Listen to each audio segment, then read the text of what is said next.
First అయితే ఈ editing అయితే చూడండి. ఒక 2-3 డేస్ నుంచి మన ఫాలోవర్స్ చాలామంది ఈ ఎడిటింగ్ చేయమని అడిగారు. ఓకే, నేను మీకు చూపిస్తాను. అండ్ మీరు నచ్చితే లైక్ చేయండి. ముఖ్యంగా ఇది ఎడిటర్కి చాలా బాగా నచ్చుతుంది. ఒకసారి చూడండి.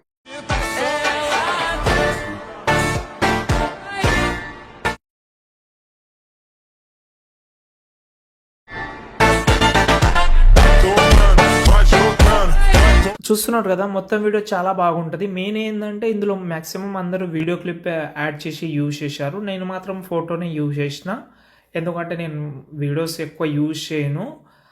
యూజ్ చేస్తా అట్లేం లేదు, కానీ ఇప్పుడు వేరే వాళ్ళ వీడియోస్ అనేది తీసుకొచ్చి మన వీడియోలో యూజ్ చేస్తే మరి బాగుండదు. ఫోటో అయితే ఓకే, మన ఫాలోవర్స్ ఉంటుంది కాబట్టి ఓకే, దాన్ని మనం ఎట్లయినా చేసి చేసుకోవచ్చు. అది పెద్ద ప్రాబ్లం అయితే ఉండదు. కానీ వీడియోస్ అయితే మళ్ళీ ప్రాబ్లం వస్తుంది. కొందరు మంచిగా చేసుకోమని చెప్తారు, కొందరు చేయరు, అంతే. ఓకే, ఫస్ట్ అయితే ఇప్పుడు నేను ఏదైతే ఈ ప్రాజెక్ట్ ఏదైతే ఇస్తానో ఇది డిస్క్రిప్షన్లో పెడతాను. దానికంటే ముందు కొన్ని విషయాలు తెలుసుకోండి. మీ దగ్గర అలర్ట్ మోషన్ ఇప్పుడు నేను ఏదైతే యూజ్ చేస్తున్నానో యాప్ టైప్లోనే మీకు టెలిగ్రామ్లో ఉంటుంది, చెక్ చేసుకోండి. లేకపోతే ఇన్స్టాగ్రామ్ హైలైట్లో పెట్టాను. ఓకే, తర్వాత మనం ప్రాజెక్ట్ ఓపెన్ చేద్దాం. ఇందులో కొన్ని విషయాలు చెప్తాను నేను.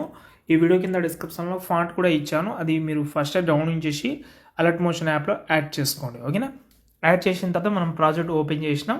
ఓకే, ఓపెన్ చేసిన తర్వాత ఇలాగైతే ఉంటుంది. ఇదేంటంటే మీరు దీన్ని బ్లాక్ అండ్ వైట్లో అయినా పెట్టుకోవచ్చు, లేకపోతే కలర్లో పెడతామంటే ఇక్కడ సాచురేషన్ వైబ్రేషన్ ఉంటుంది, అది తీసేయండి. మీకు నార్మల్ కలర్లో అయితే ఉంటుంది, కరెక్ట్గా పర్ఫెక్ట్గా అయితే సెట్ అవుతుంది. ఓకే, మీరు కంటిన్యూ చేద్దామంటే ఇలాగే కంటిన్యూ, కానీ నేను బ్లాక్ అండ్ వైట్లోనే పెడదామని అనుకున్నా. అండ్ నేను ఇందులో అయితే మీరు స్టార్టింగ్లో మొత్తం 4 ఫొటోస్ ఉన్నాయి, అవి చేంజ్ చేసుకోండి. ఇక్కడ మాత్రం మనకు ఒక పిఎన్జీ ఫోటో కావాలి. ఒక పిఎన్జీ ఫోటో అయితే పైన పెట్టుకుంటేనే మనకు ఈ యానిమేషన్ అయితే వస్తుంది. బ్యాక్ సైడ్లో ఏదైతే యానిమేషన్ వస్తుందో అది వస్తుంది. అండ్ కనిపించడానికి చాలా బాగుంటుంది. కాబట్టి ఎట్లయినా చేసి ఏదైనా యాప్లో అయితే బ్యాక్గ్రౌండ్ రిమూవ్ చేసుకోవచ్చు. నేను మ్యాక్సిమం చాలా రోజుల నుంచి ఒక 2 ఇయర్స్ అనుకుంటా, 2 ఇయర్స్ నుంచి ఫోటో రూమ్ యాపే యూజ్ చేస్తున్నా. ఫోటో రూమ్ యాప్ కానీ అడోబీ బ్యాక్గ్రౌండ్ రిమూవ్ అనే సైడ్ కానీ ఏం లేదు. మీరు స్టార్ట్ విత్ ఫోటో మీద క్లిక్ చేసి మీ నార్మల్ ఫోటో ఇలా అప్లోడ్ చేస్తే ఆటోమేటిక్గా జస్ట్ మీకు 1 క్లిక్లో అయితే రిమూవ్ చేసేస్తుంది. అదే ఫోటోని ఇక్కడ మనకు ట్రాన్స్ఫర్ మీద క్లిక్ చేసి ఇక్కడ నుంచి మనకు ఎక్స్పోర్ట్ మీద క్లిక్ చేసి ఇక్కడ నుంచి మనం ఫోటో అయితే సేవ్ చేసుకోవచ్చు. ఆ ఫోటోని ఇక్కడ పెట్టుకోవచ్చు. ఓకే, మెయిన్ ఏంటంటే పైన ఏదైతే పిఎన్జీ ఫోటో పెడతారో అదే కింద బ్యాక్గ్రౌండ్గా పెట్టండి. ఓకేనా, తర్వాత మనం ఇక్కడ గ్రూప్ అండ్ మార్క్స్ 1 అని కనిపిస్తుంది కదా, దాన్ని సెలెక్ట్ చేసి ఎడిట్ గ్రూప్లోకి వెళ్తే ఇక్కడ కూడా ఒక 5-6 ఫొటోస్ ఉన్నాయి. సేమ్ ఫొటోస్, ఇంతకుముందు యాడ్ చేసిన ఫొటోస్ని రిపీటెడ్గా యాడ్ చేసిన నో ప్రాబ్లం. దానికి ఒక చిన్న యానిమేషన్ ఉంటుంది. మీరు రీప్లేస్ అయితే పెట్టుకోండి. ఫోటో మీద క్లిక్ చేసి కలర్ అండ్ ఫీల్డ్లోకి వెళ్ళి ఇక్కడ నుంచి రీప్లేస్ పెట్టుకోవచ్చు, అది మాత్రం గుర్తుపెట్టుకోండి. ఓకే, తర్వాత మనకు యానిమేషన్ సెట్ అయిన తర్వాత మన నార్మల్ ఫొటోస్ అయితే ఇదే అవుతుంది. ఇందులో మంచి యానిమేషన్ కూడా ఉంటుంది, షేక్ ఎఫెక్ట్ అనేది.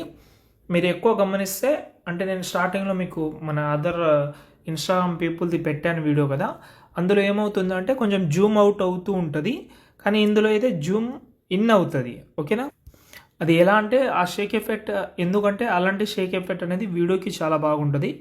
ఓకే, ఇలాంటి షేక్ ఎఫెక్ట్ అనేది ఫోటోకి చాలా బాగుంటుంది. కాబట్టి దీనికి నేను పర్ఫెక్ట్గా యానిమేషన్ అన్ని పర్ఫెక్ట్గా సెట్ చేసిన, కీ యానిమేషన్ కానీ పర్ఫెక్ట్గా ఉంటుంది. ఇప్పుడు మొత్తం చెప్పాలంటే కొంచెం టైం లెంత్ ప్రాసెస్ కాబట్టి మనకంతా మీకు ఈ షేక్ ఎఫెక్ట్ అనేది ఈజీగా మీకు డిస్క్రిప్షన్లోనే ఉంటుంది. కాబట్టి ఫోటో సెలెక్ట్ చేసి కలర్ అండ్ ఫీల్డ్లోకి వెళ్ళి మీ ఫోటోతోటి రీప్లేస్ పెట్టుకోవచ్చు, అంతే. దాని తర్వాత లాస్ట్ వరకు చేంజ్ చేసి ఎక్స్పోర్ట్ చేసుకుంటే మీ వీడియో రెడీ. కొంచెం బెటర్ క్వాలిటీలో ట్రై చేయండి. ఇక్కడ మనకు సెట్టింగ్లోకి వెళ్ళి ఇక్కడ మనకు 1080pలో పెట్టుకోండి, కానీ ఫ్రేమ్ రేట్ మాత్రం 60 పెట్టుకోండి.